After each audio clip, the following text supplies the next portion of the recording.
Cheers. Hello, welcome back to Reading to Write. Today is October 1st, which is very exciting for me because October is my favorite month. I love everything spooky, and October is, I think, the epitome of fall for me. Today has been a perfect fall day. It's pretty cool, and I really wanted to start off this month by doing something different than I've done on this channel so far. But before we get into the bulk of this video, I did just want to do a very quick little book-ish haul type thing. There's a reason for it. I recently went back to California to try on my wedding dress. Yes, I got my wedding dress in California. That's neither here nor there. Point is, I got to go back to my favorite bookstores that I had in the vlogs that I did previously. If you haven't checked them out, go do that. And I was able to buy some more things from both of my favorite bookstores, so I just wanted to quickly share that. The book that I got from the Recycle Bookstore West is Kingdom of the Wicked. It was only $5.99, and this is a perfect copy, so I was pretty excited about that.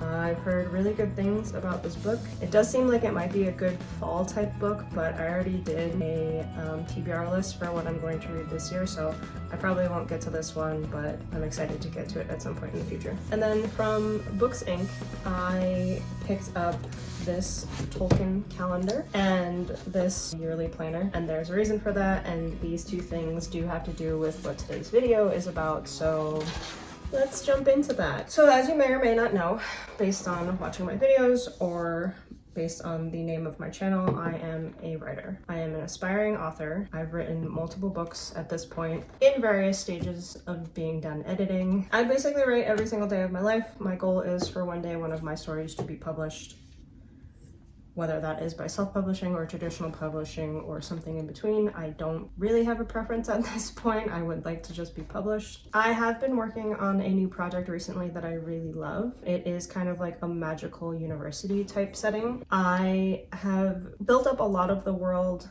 and the powers and that kind of stuff, but I kind of figured that I needed something to help keep me a little bit more on top of the way the school year was going. Because this is a university setting, obviously things for the students are very regimented based on, you know, their class schedule and holidays and that kind of stuff. So, hello. Sorry, I was sitting in the window and now she is walking on my desk. I have set up kind of like the yearly schedule and all of that, but I thought that it would make it easier for me to visualize and kind of keep on track as I'm writing the story if I had an actual physical representation of it. So I thought it would be fun if I filled out this calendar with y'all while talking about my writing and some of my writing process. So that's what we're here to do today. And I have some storyteller wine to drink while we talk about stories. I came up with a couple questions that would like just help me answer some stuff while I'm working on this. The first one is, what tools do you use while you're writing? The reason why I wanted to talk about the tools that I use while I'm writing is because we're literally going to be working with one of the tools that I have. So the main tool that I use is my laptop, which is back here, having some ambiance for us. That's where I write on my documents. Another thing that I use a lot though are notebooks. So I have this notebook here, which is what I use when I'm editing. Whenever I go back to reread through a story, I'll take notes about things that have to change, either for the overall plot or just like little details within the chapters that I need to edit. So this is my editing notebook. I also have this book, Every Word Counts. This is something that my mom got me. It's kind of like a little like writing journal that has like, when you have ideas, you can write them here. You can like track your word count here and stuff like that. I don't use this one too often. I don't always have it next to me, so sometimes I'll use my notes app or something like that just to record my word count per day so I can keep track of it. But when I am in my office and I'm nearby this, I will use it every once in a while. The third notebook, and probably the most important one and what we'll be using today, is this one. This is a karst notebook, so it's actually made out of stone paper, which makes the pages a little bit more rubbery. You can't rip them easily or at all, really. It's much heavier than a regular notebook because it is made of stone. If you are looking for an alternative to paper, I highly recommend one of these because they're very durable, they're waterproof, and I just absolutely love them. If you use gel pens though, it does take a very long time for it to dry, so be aware of that. I do use gel pens on this just because I love the way that it looks on the pages, but then I have to leave them open for like hours for it to dry. This is the book that I used to kind of do a lot of the world building for this new book that I'm writing. I do have the class schedule and the holidays written down in here. So I'm going to use this to transfer that to my calendar here, and then we'll talk about the other questions. I might not use the planner just yet. I did just pick it up. As you can see, there's not a lot of room in the calendar areas, so look at that photo, so pretty. Anyway, so I got a planner in case I want to take like extra notes on stuff, so I have these to correspond with each other. Another question I wrote down, because this one tends to be pretty popular among writers, is are you a plotter or a pantser? Here is February's picture, in case you were curious to see what it looks like. I love Lord of the Rings, obviously, so that's why I got this. So I'm actually kind of a funny case. I used to be, and for the most part still I am, a pretty huge plotter. I tend to, in this green notebook that I have, write down like full outlines and sometimes little like character profiles. Clearly I've written down a full schedule for like a year at this magical school, but I'd say I'm more of a plantser than a full plotter, because I do tend to, while I'm writing and the characters are taking over and the story is developing, there are surprises that kind of come out of my writing and I tend to just go with them. So the stories can change and drift away from the original outline that I had for one of the stories. I do tend to be able to keep it on track, especially if I have the full story like outlined, but yeah, most of the time I'm a plantser. However, for this particular story, I know I have like a lot of things that I'm using and I'm talking about the schedule.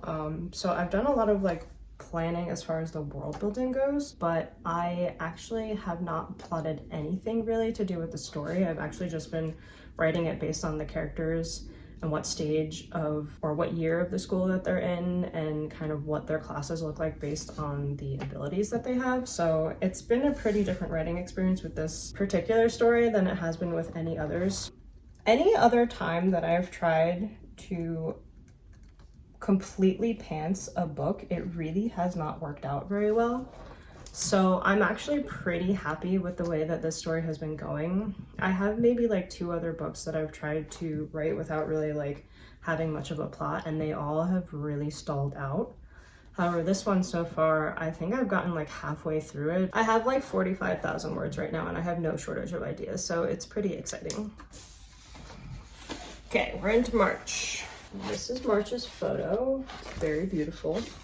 The artwork in this calendar is just absolutely stunning. All right. The next question is, how do you get story or character ideas? It's just an amalgamation of different things. So for this story that I'm working on right now with the magical university, I saw a photo shoot of some actors that, between their styling and the clothing that they had, it just really gave me like magic school vibes. There are a bunch of male actors, so I was like, oh, it would be kind of fun to do a magical school setting with a gay couple as the leads. But as interesting as I found that idea to be, I didn't really have like an idea for the characters or what the plot would look like for that, so I didn't do anything with it. Spring equinox 320. Oh, there it is. So I sat on that idea for a very long time. Quite frequently I would think about it and be like, okay, well, what kind of characters could like go to this university? What would their classes look like? That kind of stuff. And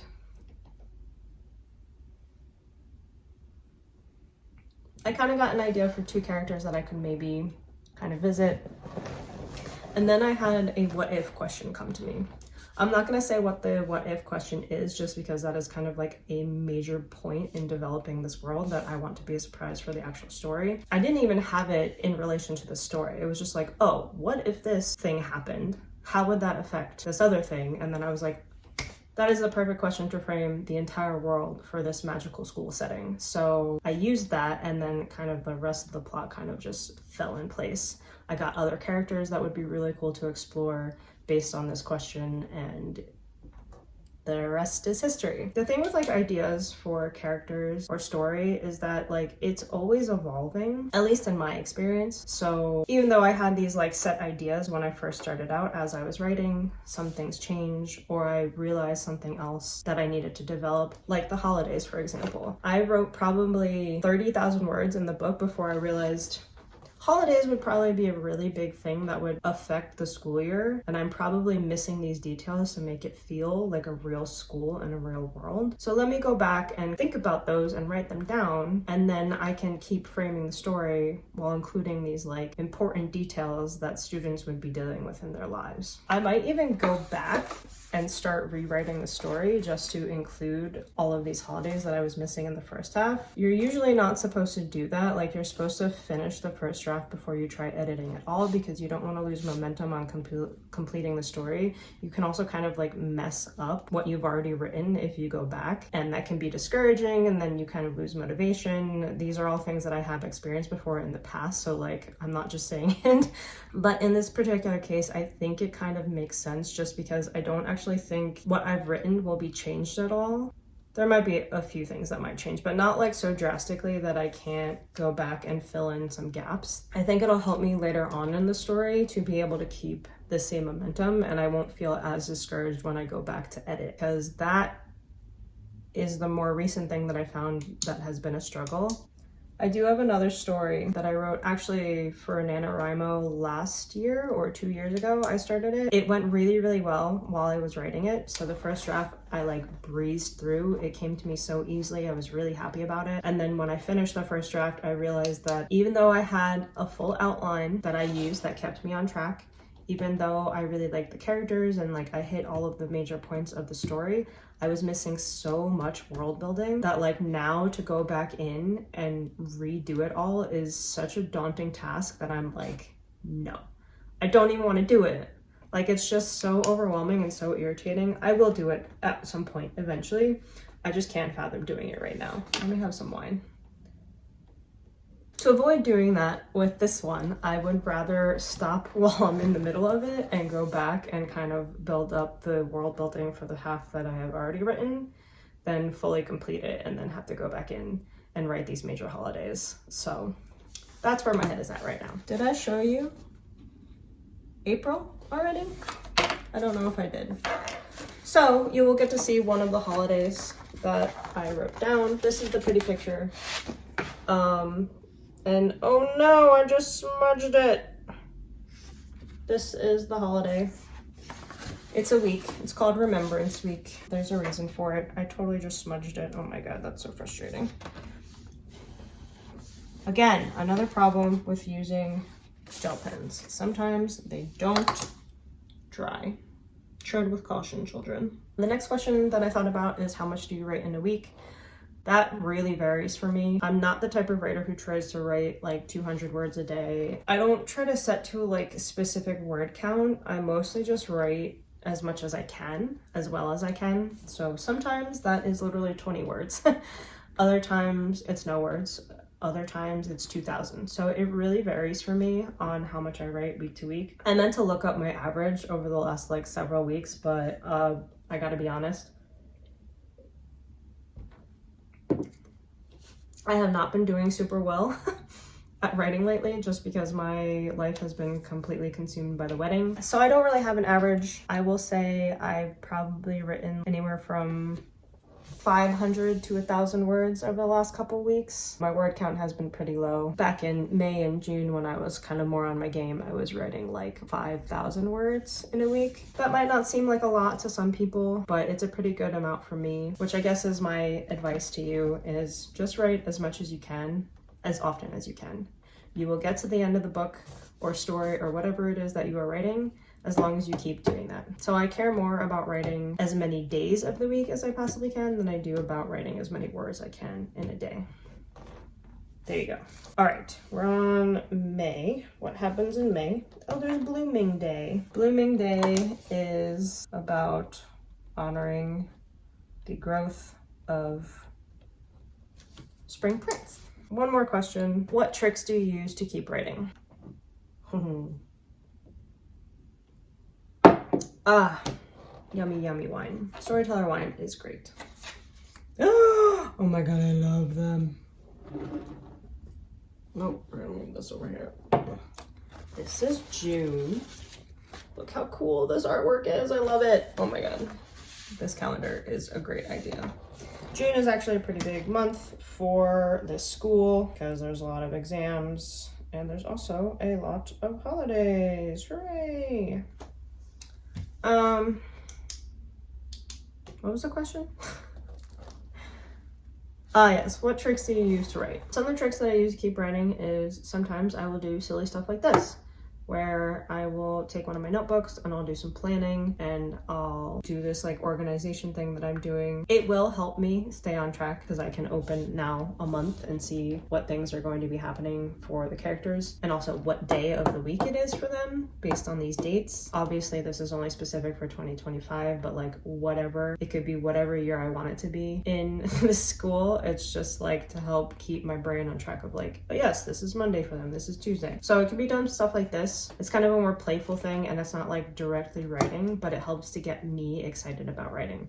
So I know when I finish this and I hang my calendar up and I look at what the days are, I'm going to get really excited to write my book again. Another trick that I use to keep myself on track with writing is I listen to music. So I obviously have a YouTube account. I really love creating playlists for all of my books that either gives me the vibe of the story or the song itself relates to like a character or an event that's going to happen. So I'll compile all of the songs to create a playlist and then I let that play while I'm writing. Other times I'll also just look up, like, if you've ever checked out Abby Emmons, I think that's her name, I will confirm and put it up on the screen somewhere in case I got it wrong. She is on Authortube. She talks a lot about writing and plot and characters and that kind of stuff. But she also has these writing session playlists where she has 25 minutes of music and then you get a 5-minute break. So you can do like 4 writing sprints and like these giant compilation music videos that she has. So I use those sometimes. So like kind of, you know, if I want to do a day of writing, I'll put one of those on and use her music to like help keep me on track. I know not everybody can listen to music with words, and I usually can't either unless it's a song that I've chosen for a specific books playlist. So instrumental music or one of, you know, those compilations like Abby creates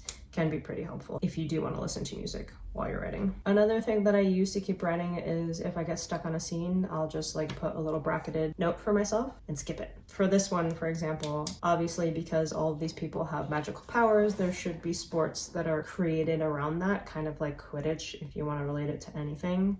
But I don't know what those look like yet. I haven't gotten to that part of the world building yet. So in this scene where a couple of the characters are going through like a recreation building or something like that, I would just say, this game is playing here. You should figure out what that means later on. And then I kept going to get to those parts that I did know. That's a huge one, honestly. I take master classes on the masterclass website, and one of the ones that I took was James Patterson's. I didn't super love his class like overall, but the one trick that I did pick up from him was the skip it. And that literally changed my life. I would get so stuck and then I would get writer's block and I would never be able to get past this point that I didn't know.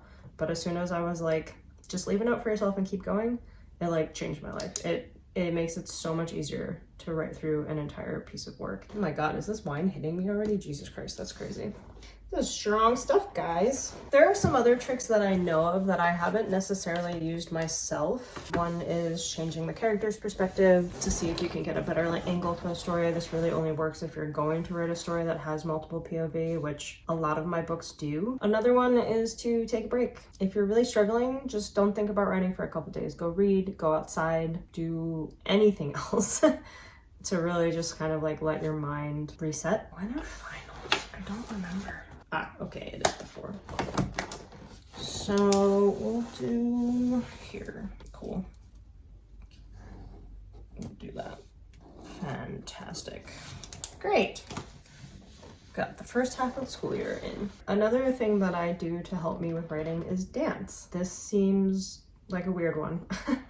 But I really think that being active in some way and really like letting some energy out, moving around, doing something I really love, which is dance or horseback riding. But ever since we moved and my horse died last year, I haven't really ridden that much yet. So I've kind of replaced that with dance. Dancing really helps me to let my creative juices flow, I guess, just because it makes me really happy and I move around. I'm not just sitting in a chair all day kind of like wallowing over my Word document. But yeah, that's really all I got. I've gotten through the first half of the school year here with you guys. I think I'm gonna call it quits now on filming this because I basically talked about everything that I thought I could talk about while I was recording this. I hope this video turned out okay. I've never done anything like this. This is my first Authortube video, so I'm kind of excited for that. This channel was always supposed to be a hybrid of reading and writing because it is reading to write, so I am reading books in order to make myself better at my own craft. Thank you for tuning in. If you've made it this far, I really appreciate you being here with me, talking about some stories